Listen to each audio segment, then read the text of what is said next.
I'm Jennifer Isabella. And I'm Melissa Parrish. Your co-host for Forrester's podcast, What It Means, where we explore the latest market dynamics impacting executives and their customers.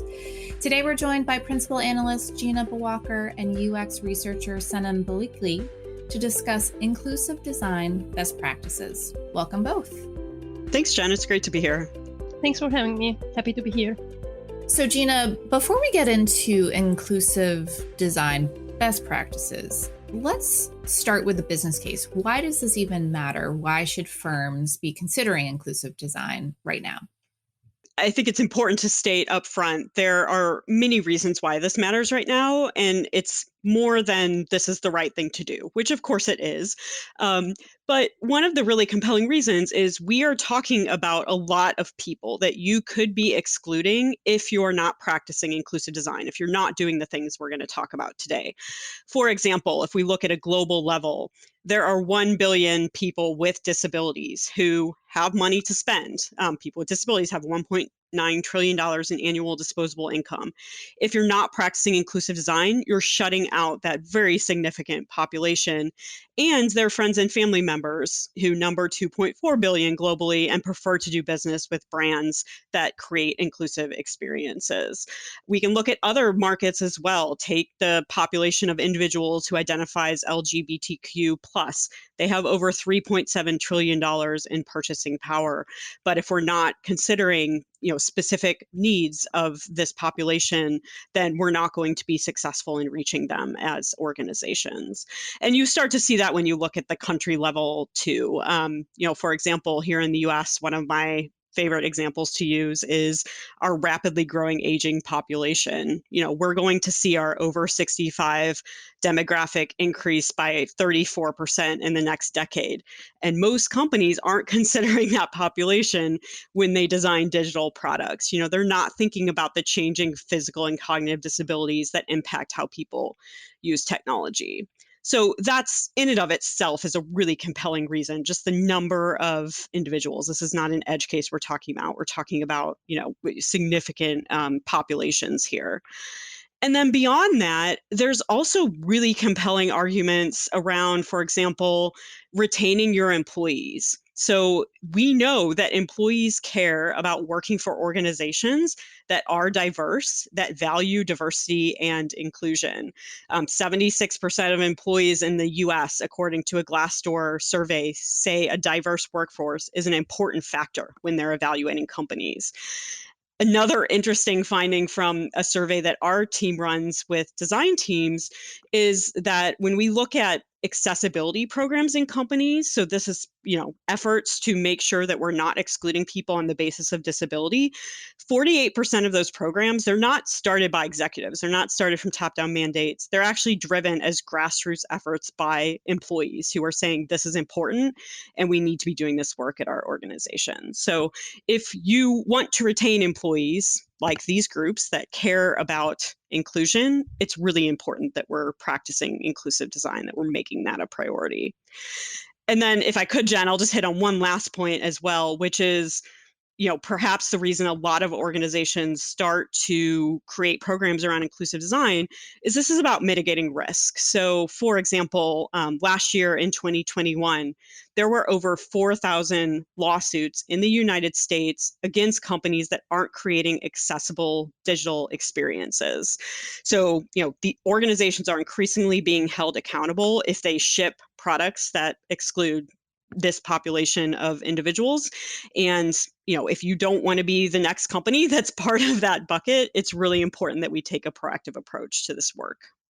I wonder if we can go back to some fundamentals for a minute, because you said some really interesting things. I just want to make sure are clear. When we're talking about inclusive design, we automatically start talking about the things that are the most pressing because they are the most frequently missed, right? People with disabilities, as you've discussed, people in the LGBTQ plus community. But in your research, you're really talking about being inclusive, right? What always strikes me when I read your and Senem's research, Gina, is that it reminds me of people complaining about airline seats and how they're so uncomfortable because they were designed for an average, and like an average size person doesn't exist. right? Like people are taller and short. The average is just the average. So I'm wondering how we think of the idea of inclusivity. How expansive are we talking about? How do we have to change the way we conceive of design in order to truly be inclusive? And then how do we do this stuff? Like brass tacks, are there some best practices? How do we actually get this done? It seems a little overwhelming. It can feel very overwhelming. And that's why this is such a great question you're asking here, Melissa. And it starts with acknowledging that there is no such thing as an average customer. I mean, you talked about the airline seat example. We see that in most industries. I still talk to a lot of design teams who are relying on this 80-20 rule. We're going to design for this 80% and, accommodate everyone else. And we want to actually shift that way of thinking to more, this is about designing for the differences that are just inherent in humanity. Recognizing your customer base is diverse and that has a direct impact on the design choices that you need to make. And the good news is it doesn't have to be overwhelming. There are proven best practices that Senem and I have identified through our research that will help us design for that diversity that exists within the target markets that we serve as organizations. And it includes things like, one, which we already spoke about a bit on the podcast in the past, making sure experiences are accessible. There's very clear guidance from the the W3C about how to build accessible experiences. So we have that. It also is about things like using inclusive language. Many design teams underestimate the power of the words that they're using in their experiences, and we know that words have the power to exclude. So being cognizant about those choices that we're making, considering diversity when we are running customer research, making sure that we are not making decisions based on homogenous samples of individuals. And then also, even when we look inside our organizations, making sure that we are building diverse and inclusive teams, that the teams that are at the table when those critical decisions about the products are being made are themselves diverse, that we're representing all of those key perspectives. I would love to maybe just dig into a few of the things that you just talked about, Gina, and maybe I don't know, Senem, if you want to dig into choosing your words carefully. I think it's such a basic thing to say, but it's really a major point here. So what do we mean exactly when we say choose your words carefully? Yeah, sure. Inclusive language is a very important component to create inclusive experiences. But what do we mean by that? Maybe I can start with a definition first. In our research, we define inclusive language as language that acknowledges the full range of human diversity with respect to ability, gender identity, language, race, socioeconomic status, and many other characteristics. And there are several things we can do to make sure we use inclusive language in the experiences we design. In our research, Gina and I discussed several best practices. One thing to consider for inclusive language is to speak and write in plain language, which means that communicating in a simple and clear way so that your audience can understand the content the first time they read or hear it. This is what plain language aims for. And if the content is not clear for your audience, then we can't really talk about an inclusive experience there. And another component to inclusive language is to avoid exclusionary terms. Because many words that we use in our daily conversations are exclusionary and they reproduce implicit bias. For instance, think about words such as normal or blind spot. They actually contribute to stigmas around disabilities and mental illness. Another example would be in computer engineering, the words such as master and slave have been used to describe hierarchies between devices. But leading firms now replace them with alternatives, and they use primary and secondary instead. And inclusive language is also important to create inclusive forms and surveys. Again, that's something we run into very often in our daily lives. And providing inclusive answer choices is very important in that sense. Despite its importance, we often see that in surveys or in registration forms, there are certain assumptions. For instance, gender is not binary to many, but we often see examples where answers to gender question is male and female, and the third option is other, which is not an inclusive experience because everybody who doesn't identify as male or female are grouped in this third group, other. And that's why with such practices, if we can make the language we use more inclusive, we can also make the design we create more inclusive. That's why inclusive language is, in our research, we say it's an important component to creating inclusive experiences.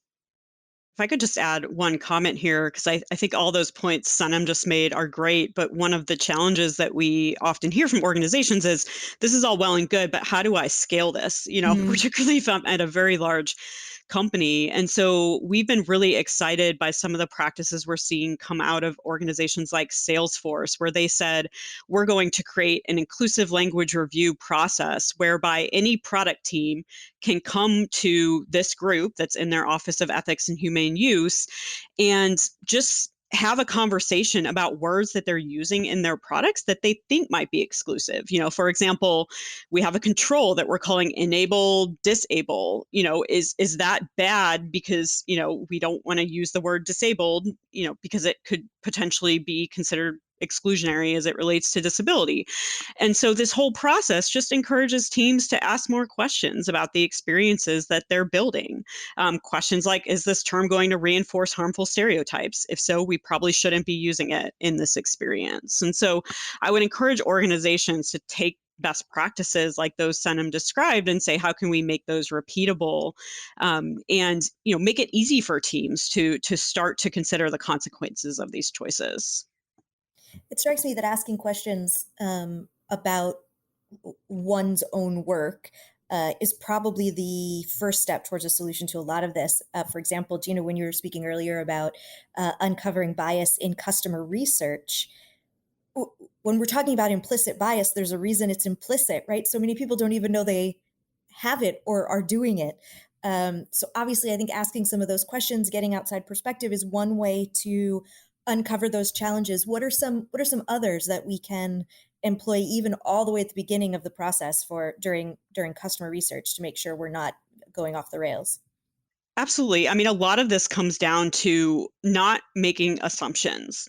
I, as a white female, cannot make an assumption about what a person of color may feel, right? I cannot make an assumption about what someone who is blind, would perceive an experience to be. And so the most important thing that we can do when it comes to research is embrace the notion that we need to build with, not for. I always kind of remind clients of, the disability rights movement mantra, nothing about us without us. And I wish every company would embrace that as it relates to, we need to be bringing perspectives from these underrepresented groups into our research versus assuming what they need. And we see great examples out there that organizations can emulate. We often talk about the work from Scotiabank in Canada, for example. When they redesigned their mobile banking app a couple of years ago, they co-created that app with people with disabilities. They included them in research from the start. And if you look at their app, you see the result of that. Everything is easy to read. The fonts are scalable, so it works really well for people with low vision. And by the way, all of those features just help all of us have a better, easier experience as well. Nice side benefit of doing this work. So I would say that's probably the biggest one, Melissa, is build with, not for, include diverse perspectives early in research, not once you've launched the product. It has to be throughout. And then another best practice here is to examine the samples from recent studies that you have done and begin asking questions like, are there imbalances in these samples? Have we under or overrepresented certain groups?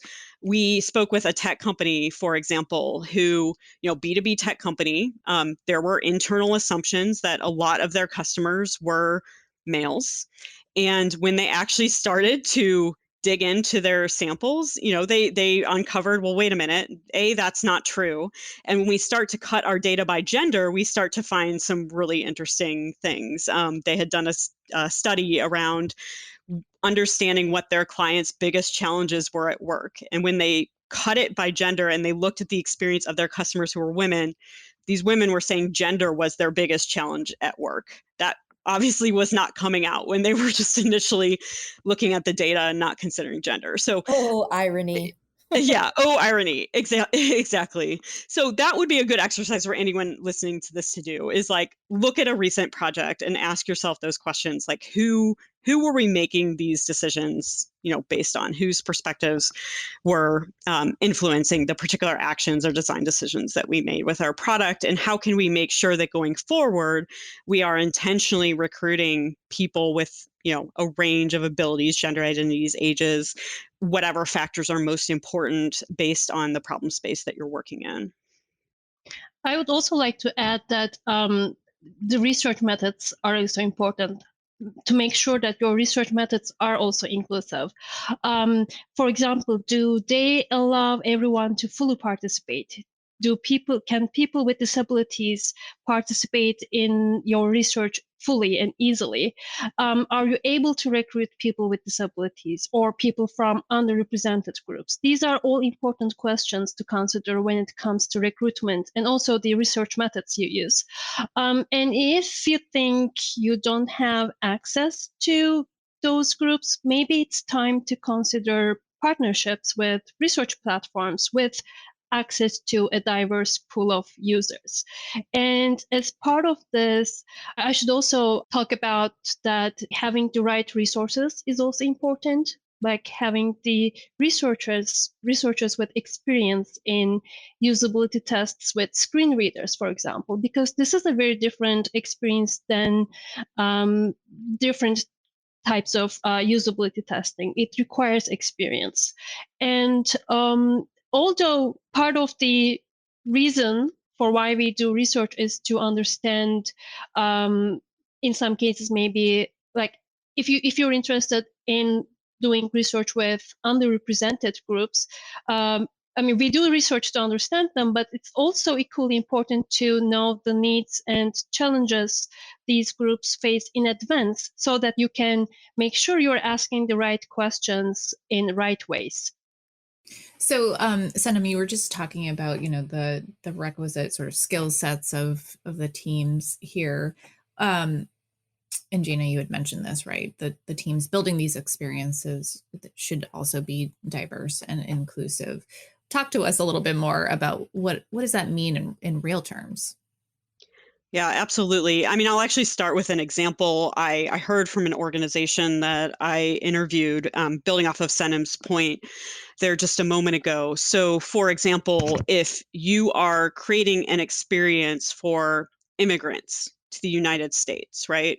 Many of whom may not speak English as their first language, having a researcher on your design team who speaks that particular language, who comes from that particular background, was themselves an immigrant, having that individual running that research, you will be able to establish rapport and create a comfortable environment for those participants to provide very honest feedback about your products and experiences. And so that's just one example of how making sure that your team actually reflects the customers that you serve or who you are hoping to better serve in the future as an organization is really important. Because at the end of the day, a lot of what we need to do as design teams is get really, really good at recognizing and stopping exclusion. And the best way to do that is to have that variety of perspectives at the table anytime a decision is being made that's going to impact that end customer. So, I would think about this both in terms of diversity, how we typically think of diversity, right? Yes, you want to have a team, it's diverse in terms of ability, age, gender identity, race, sexual orientation. That's where our minds typically jump to when we hear diverse teams. But what we have found in our research is that when you're building a design organization, you also want to represent things like cultural background, variety in terms of education. If all of your designers have Ivy League degrees and came from backgrounds that sort of, allowed them access to, that sort of education, you're probably, missing out on a very important perspective. For example, we interviewed a gentleman in a tech company who said he had a teammate who grew up in poverty in the United States and, really kept the team honest about certain challenges that some of their customers who are growing up in similar situations are facing. You have to have those kind of diversity of perspectives within your team. And that particular individual, he actually summarized this as like everyone in the design team has some superpower, and that superpower could be related to an inherent characteristic they have, or it could be that they just grew up in a vastly different environment and they're able to encourage the broader team to look at the products through that particular worldview, that particular lens. We're talking about building diverse teams, and I mean, I think it's so important for literally any team, not necessarily just a design team. But I know that depending on where you are sitting in a business, sometimes people are hired specifically to play that role, to question assumptions, to pull out some of the implicit bias, to make sure that people are being represented. And in other cases, it is more like what I think you've just been describing, where you hire incredible designers who come from diverse backgrounds. Is there a need to start with one versus the other? Would you recommend a particular direction for design teams specifically? So everything we just talked about, having these diverse perspectives represented in the team, absolutely important. But it's also critical to realize that everything we've discussed on this podcast, this is a new muscle that organizations are developing. For example, designers are not taught in school how to practice inclusive design. We're starting to see that on some curriculums, but many people are entering the workforce having not thought about these things at all. So there is definitely a need in organizations for dedicated roles that are focused on upskilling the organization on what it looks like to create inclusive products and why that matters, on creating the processes that will ensure that that happens every time. Going back to like the inclusive language review process we talked about earlier, there was a team that was responsible for creating that to really enable and empower all product teams to make better decisions. And so we are seeing roles in organizations, called inclusive designers. We see accessibility designer roles who are responsible for creating those repeatable processes that then the rest of the design team, is applying as part of their day-to-day work. So there is definitely a need for, internal expertise in executing the methodologies of inclusive design and, really defining what the organization's approach is to ensure that this just becomes part of how we design products, services, and experiences. Is this sort of pushing on an open door, like when designers are maybe advocating for this, or leaders are advocating for these roles as you've just described? Is it like oh yeah, obviously we need that, or is there pushback? Do leaders or designers need to build a business case for inclusive design at the end of the day? It's definitely not obvious to most executives that this is something that we need to be doing. So absolutely, designers or whoever is driving this forward in organizations, it typically starts with making a business case. What's really interesting is that that business case looks different from organization to organization. For example, we have some clients who are able to tie this directly to the mission or the core values of the company. If you're able to do that, you're going to be very successful, because it's going to be hard for your CEO to argue with the fact that no, it's okay for us to keep excluding people, even though we have the word inclusion in our mission. So I would definitely think about that. I've seen other organizations who leaned more into the attracting and retaining talent benefit that we spoke about earlier on the episode. It's really hard, particularly in the field of design right now, to find talent. It's a very competitive market.